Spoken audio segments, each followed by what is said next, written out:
Salut la team. Du coup, quoi faire ce matin? Je vais faire un tour de deltaplane.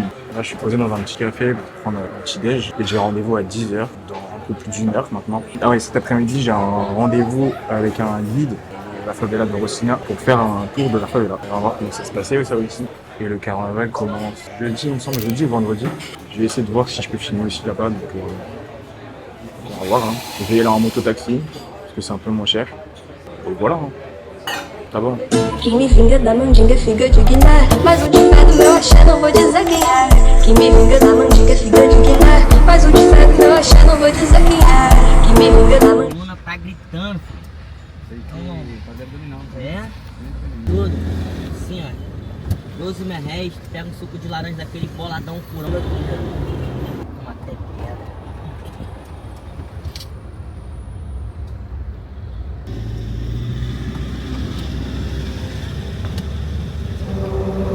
Ô garota, eu quero você só pra mim. Muita bunda com o dinheiro do tigre. É do Rio que tu sabe que eu sou cri. Do complexo. Mostrando esse botão de academia. Ô garota, eu quero você só pra mim. Muita bunda com o dinheiro do tigre. É do Rio que tu sabe que eu sou cri. Mostrando esse botão de academia. Safadinha quer sentar, quer sentar, quer sentar. Só pra tropa do ouro. Nós te colocando e te botando até de manhã. Vai de manhã, vai depois vai. Que eu vou te botar, você já sabe.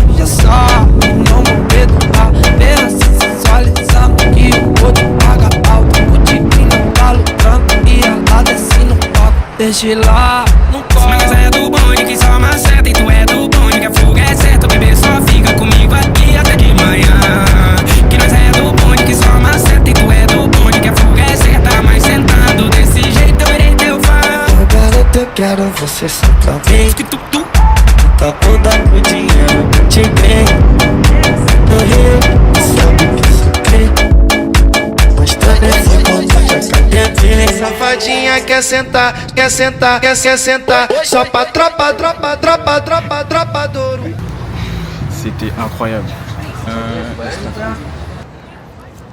Première réaction, à chaud. Je pensais que j'allais avoir une petite préparation. Non, le Paolo, il m'a envoyé directement dans les airs, direct sans réfléchir. Mais franchement, c'était cool. J'ai réussi à négocier un petit prix, donc c'est cool. Ça, c'est parce que je parle un peu. Quand on était dans les airs, bon, après, tu sais, t'as les petits à-coups qui font un peu. Enfin voilà quoi, mais tu vois tout Rio. Je sais pas si on voit là. Non, franchement, épique. Là, je vais sûrement rentrer sur Ipanema. Ensuite, je vais aller manger. Et cet après-midi, je dois visiter Rocinha. Donc on se dit à tout à l'heure. Là, je vais chercher un mototaxi et je vais y aller. Avant de prendre mon mototaxi, je voulais parler d'un truc vite fait, que ça me fait un peu mal au cœur. C'est la pauvreté qui est même pas dissimulée en fait. Pour dire la vérité, ce qui se passe, c'est que là, des quelques jours que j'ai passé ici, en fait, tu vois tout de suite quelle classe sociale il y a au Brésil. Et c'est choquant en fait. J'ai l'impression qu'en fait, on est encore limite à l'époque coloniale, tu vois. Tout ce qui est économie de la plage, bah, c'est les vendeurs ambulants, les vendeurs de glace, ceux qui travaillent sur les chantiers pour construire les bâtiments qu'il y a, ce genre de bâtiments, bah, c'est que des noirs. Et là, il y a un monsieur qui vient de s'asseoir à côté de moi, enfin il vient de partir, et en fait c'était un vendeur ambulant de boissons. Et il s'est assis à côté de moi, enfin il m'a croisé, il m'a dit bon dia, je lui ai répondu tout bien. Il s'assoit et on dit rien, enfin juste il est assis à côté de moi, on regarde l'horizon, c'était un film, il regarde devant lui, je regarde devant moi. Et ça dure peut-être 5 minutes. Pendant ces 5 minutes, je pense à sa journée en fait. Parce que le chemin, il fait peut-être. Enfin, la ligne de la plage, elle fait peut-être 5-6 km. Et il a l'air vieux, genre il a l'air d'avoir, je sais pas, 70 ans, un truc comme ça. Entre 60 et 70 ans. Il a l'air de faire ça toute la journée en fait. Il trimballe je sais même pas comment appeler ça, mais sa charrette avec ses packs de glace et tout. Et j'ai commencé à réfléchir à ça, je me suis dit mais attends, mais c'est grâce au tourisme et au fait qu'il y ait une classe plus aisée que ces gens y réussissent à vivre. Mais quand je le vois tirer son truc, bah, j'ai une vision un peu morbide et sordide de leur situation. T'en as soit qui sont sur les chantiers, t'en as qui sont là, ils font leur pause déjeuner. Et c'est vraiment une économie divisée. Et j'ai l'impression que leur seul plaisir, bah, c'est ça. Je me dis, imagine, ils n'avaient pas la mer, le soleil. Mais quelle vie! Quelle vie! C'est un autre système. Là, c'est juste un petit rappel pour vous dire que c'est pas mal de voyager, rien que pour voir ce genre de choses. Pour se rendre compte que du confort dans lequel on est, du confort dans lequel on vit, et des choses dont on n'est pas assez reconnaissant. Et voilà, en fait. Moi, je prends mon taxi, je peux payer max 30 reais, ouais, moins de 10 €. Mon taxi pour faire 20 minutes de moto ou de voiture. Pour moi, c'est rien, mais pour eux, c'est un dixième de leur journée, j'ai envie de dire presque. Non, même pas, mais plus. Mais voilà quoi, ça fait réfléchir. Et j'ai pas encore trouvé de vrais locaux pour demander si ça existe vraiment le racisme ici. Mais je pense que ouais, hein, c'est un racisme un peu plus, je pense un peu plus établi et plus établi dans la tête des gens qu'en France. En France, les gens ils se débattent. Ici, j'ai l'impression que ils sont un peu, ils acceptent en fait. Ils se disent que voilà, c'est comme ça. Il y a deux clans, on va dire. À vida continua. Voilà, c'était mon petit message là. Je pense que je vais y aller parce que je sais pas il est quelle heure, mais il faut que j'y aille. Et voilà. Hein. Mais franchement cool ce petit tour là. Hein. En deltaplane, je suis content. Bisous.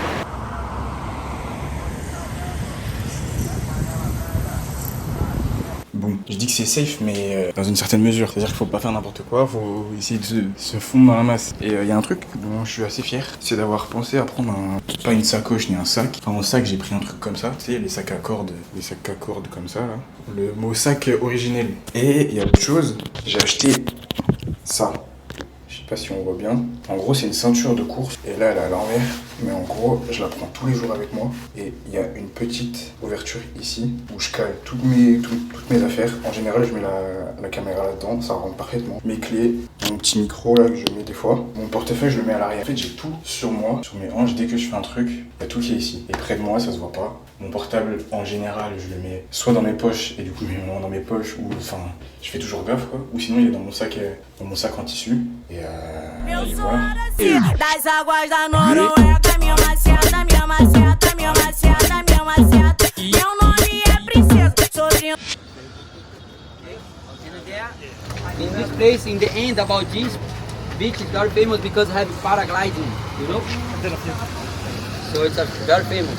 I recommend as well. Behind São Conrado, we have a very, very famous beach that now in this moment too much viral in TikTok for tourist people visiting. Joatinga Beach, amazing place, look like a paradise. Like a, hey, it's my time, this is God, and enjoy. Amazing, I really recommend as well. Joatinga Beach.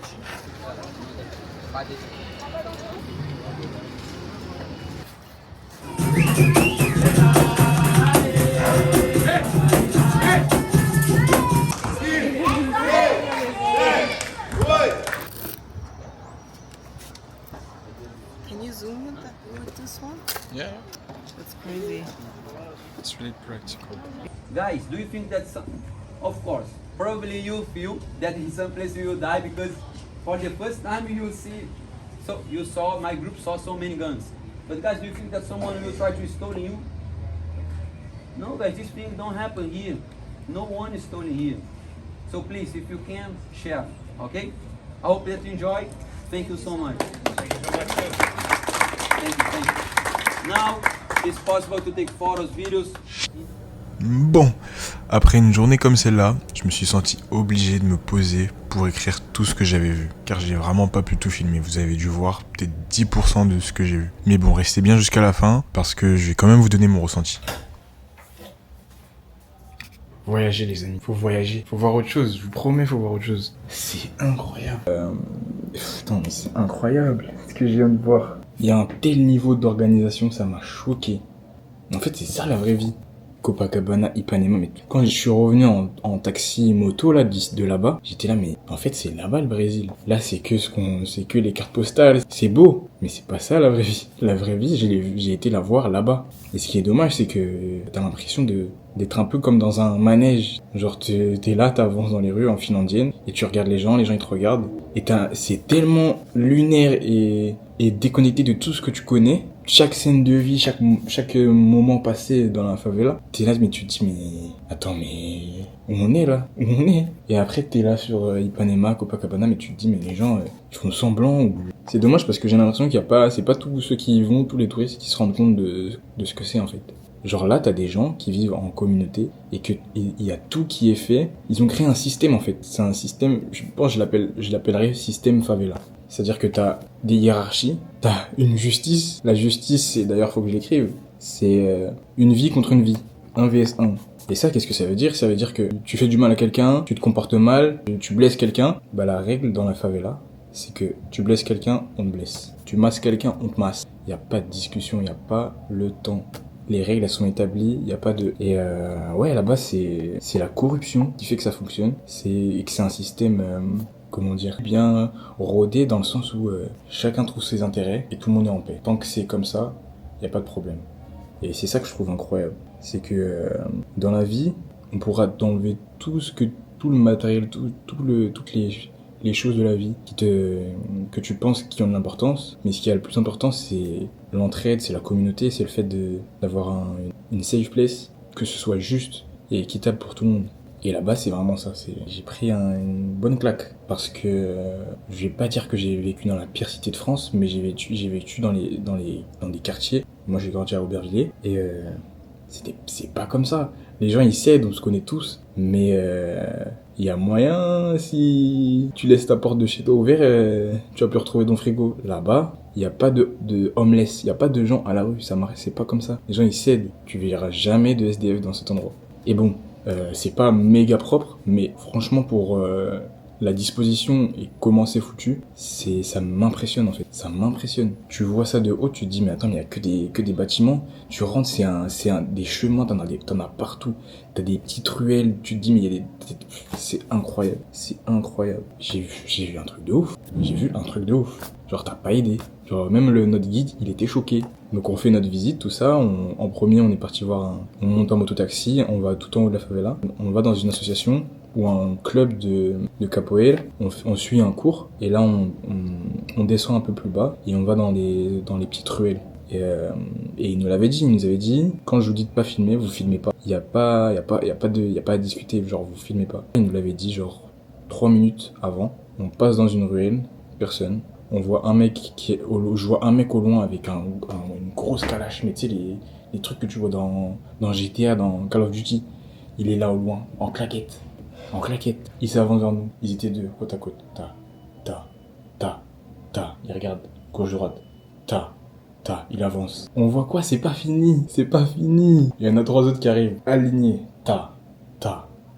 Il y en a une flopée encore qui arrive. T'as un mec, lunettes vissées sur le nez, qui regarde comme ça. Au début, je croyais que c'était une blague. Mais non, je suis encore choqué. Il marchait comme ça, il nous regardait. Après, t'avais des jeunes, genre, je pense qu'ils avaient entre 17 et 25 maximum. Et ils bombaient parce que tu vois, t'as cet âge-là, tu vois, il y avait des filles un peu dans le groupe. Et tu sais, ils bombaient comme ça. Mais tu sens que, genre, je me suis dit, s'il y en avait un qui avait filmé, mais on était tous alignés, ils nous butent tous un par un. Il y a pas à discuter. Quand tu vois des gens armés comme ça, non mais j'ai pas de mots. Et apparemment dans ce groupe là il y avait au moins, si je dis pas de bêtises, il y avait une vingtaine de mecs armés jusqu'aux dents. Quand je te dis armés jusqu'aux dents, même l'arme elle était armée. Quand je te dis, non mais c'est trop grave, même l'arme elle était customisée. Et apparemment dans ce groupe là, il y avait le chef de la favela. Il était là au milieu. Moi, j'ai même pas capté qu'il y avait un mec qui gérait un truc. Moi, j'étais trop sur les armes, j'étais là sur les mecs qui nous regardaient comme ça. Là. J'étais là, mais non, mais c'est incroyable. Il me frôlait carrément avec sa calache. Il me frôlait. J'ai dit, mais attends, mais le mec là, il porte ça comme si c'était une baguette. Il avait son... Ça se voit, ils ont pas de formation. Ça se voit, ils savent que appuyer sur la gâchette. Eux, il y a pas de formation 4-4-2. Non, ça marche pas comme... Non, mais c'est trop grave. Ils étaient là, ils marchaient. Tu vois comment les Brésiliens, les Cariocas, ils marchent. T'as l'impression, ils sont toujours fonce-dés. Et ben, c'était ça avec des armes. J'allais dire un gros mot. Je sais pas si vous vous rendez compte. Hein. Mais si ça, c'est rien et que dans le monde, il y a des absurdités encore pire. Franchement, en Europe, on est aveugle. Franchement, les gens voyagez. Vous restez dans votre petit carré chez vous, là, en Europe. Non, franchement, voyagez. On vous met des bêtises dans la tête. Parce que moi, je vais vous dire un truc. S'il y a bien un endroit où je me suis senti en sécurité, c'était là-bas. T'es dans un autre monde. J'ai écrit toutes ces choses parce que je sais que je vais pas m'en souvenir. Et c'était incroyable. Mis à part ça, ce matin, j'ai fait du deltaplane. Et franchement, c'était vraiment un caprice de touriste. C'était bien, hein. Mais ce que j'ai vu cet après-midi, c'était incroyable. C'était un tournant dans l'histoire de mes voyages et de ma vie même. En fait, tu te rends compte d'un truc. On est rempli de billets en fait, nous en tant qu'Européens, /Français, Et en fait, ce billet-là, il nous fait... C'est marrant parce qu'il nous fait nous dire de plus en plus par rapport à déjà ma génération et peut-être celle d'après, il y a une contradiction. C'est-à-dire que de plus en plus, on voit des gens qui se disent ouais, moi je veux plus travailler, je veux pas avoir de patron, je veux pouvoir être libre et voyager et travailler. Il y a tout qui est fait pour que malgré tout, on reste bloqué pas en France, mais en tout cas dans les environs, et on reste bloqué dans un certain système, et qu'au final, on va aller nulle part. On va aller nulle part, donc c'est de ça que je voulais parler. Par contre, ce qui me dérange, c'est que bon, il y avait énormément, je viens de me rendre compte qu'il y a énormément de touristes qui font ce truc. Il y a énormément de gens j'ai parlé au mototaxi en montant, et je lui ai dit, isso todo dia. Il m'a dit, todo dia. Je traduis que c'est comme ça tous les jours, il y a tous les jours des touristes. Enfin, clairement, c'est un truc qui les aide et qui les fait vivre, mais t'imagines, de plus en plus, si t'as des gens comme ça qui viennent observer la façon de vivre. Alors oui, c'est bien que ça fasse évoluer les mentalités et que les gens se rendent compte de comment vivent les gens et qu'ils se disent pas que le Brésil c'est Ipanema, Copacabana, et puis la plage, la mer et voilà, c'est tout. Allez voir ce qui se passe, allez comprendre comment les gens vivent, allez comprendre les différents systèmes, allez ailleurs. En 7 jours, c'est trop drôle parce que je vais dans un autre pays où t'as une démarcation sociale aussi forte qu'au Brésil. Je dirais même que c'est les 2 pays où ça se voit le plus au monde. Mais je pense que ça va changer ma façon de voir les choses, ma façon dont je vais évoluer, ma façon dont je vais, même si jamais j'en ai un jour, éduquer mes enfants. Parce que c'est incroyable en fait. On est dans cette course dans ces pays entre guillemets riches et organisés / développés. Bon, c'est un peu cliché aussi de dire ça, au capitalisme, à l'argent, à la productivité, l'efficience, tout ce que tu veux. C'est des courses vaines en fait. C'est quand tu vois ce qui se passe là-bas, tu te dis mais il n'y a pas de pauvreté là-dedans. Il n'y a pas de pauvreté. Tout le monde mange à sa faim, tout le monde dort. Je le répète, je le dis du fond de mon cœur. Ce que je viens de vivre aujourd'hui, ça va. Moi, je me souviens, comme je le dis et je le répète, j'ai pas de mémoire et je suis quelqu'un de très visuel et je me souviens jamais de rien. Je m'adresse à mes enfants, à ma descendance. C'est la chose la plus incroyable qui existe sur Terre. Ça s'est dosé aussi. Doucement. Quand je suis arrivé dans mon Airbnb, la dame, elle a dit, moi je pensais, vraiment pour moi, favela c'était le mot qu'il fallait dire. Elle m'a dit comunidade. Et ben ça résume tout ce que je viens de dire dans cette vidéo. Comunidade, communauté. Entraide, ça résume tout ce que je viens de dire. Mais la communauté, c'est ce qu'il y a de plus fort au-delà du capitalisme, au-delà de l'enrichissement. C'est ce qu'il y a de plus fort dans l'humanité. Et je pèse mes mots. Vraiment. Amour, bienveillance, tout ce que tu veux, c'est ce qu'il faut qu'il y ait dans cette planète. Je pense, on va créer un parti politique, les amis. Il va s'appeler Comunidade. Et le surnom, ça va être Favela. Ça va être ça. Il faut sortir, mets ton pied à l'extérieur, t'ouvres la porte, prends un bol d'air frais, tu cogites. Ensuite, si tu veux, tu reviens, mais t'auras envie de sortir. Voilà, c'est tout. On continue la vidéo. Bisous. Après cette journée riche en rebondissements, j'ai décidé de faire des choses un peu plus soft. Du coup, je me suis rendu au jardin botanique de Rio. C'est vraiment un endroit incroyable et super tranquille, sans trop de touristes, à faire vraiment, si vous avez le temps.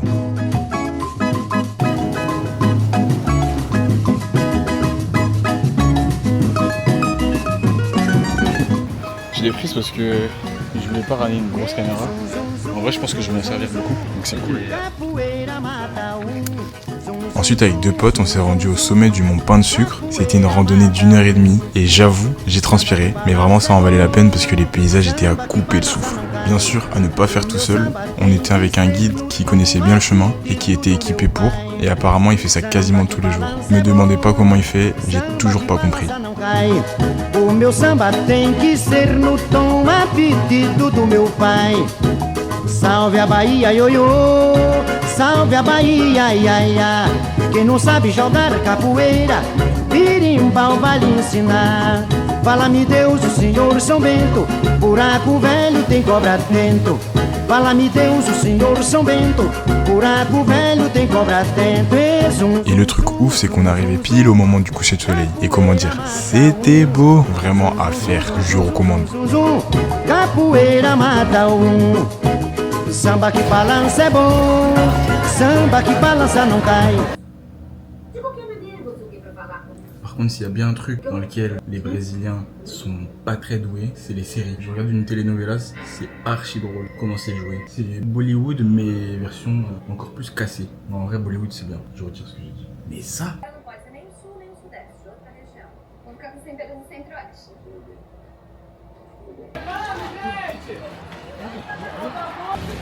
Dis bonjour à YouTube. Il est triste de quitter.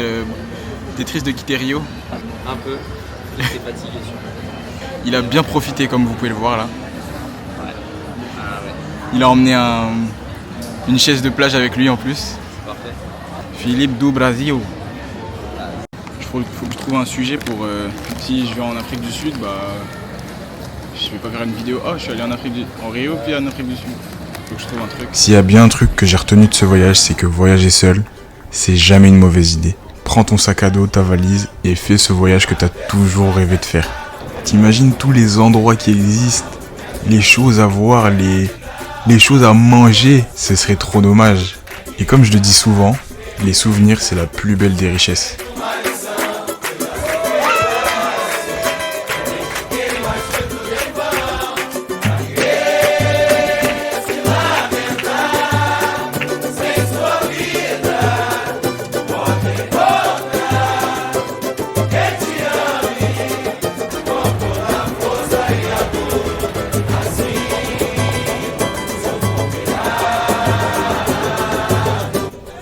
Et bon, faut quand même réussir à payer ton billet d'avion, mais l'argent dépensé dans les voyages, c'est jamais de l'argent gâché. Alors j'espère que cette vidéo t'aura plu et qu'elle t'aura donné à toi aussi envie d'aller voir ailleurs. En tout cas, si c'est le cas, n'hésite pas à mettre un commentaire sous cette vidéo.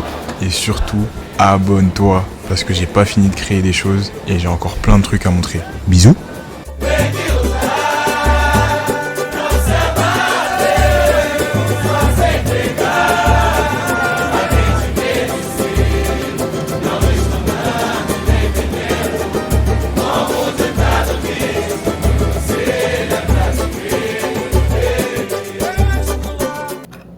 Non mais vraiment, je viens de vivre la journée la plus incroyable de ma vie. C'est... Qu'est-ce qu'il y a d'autre?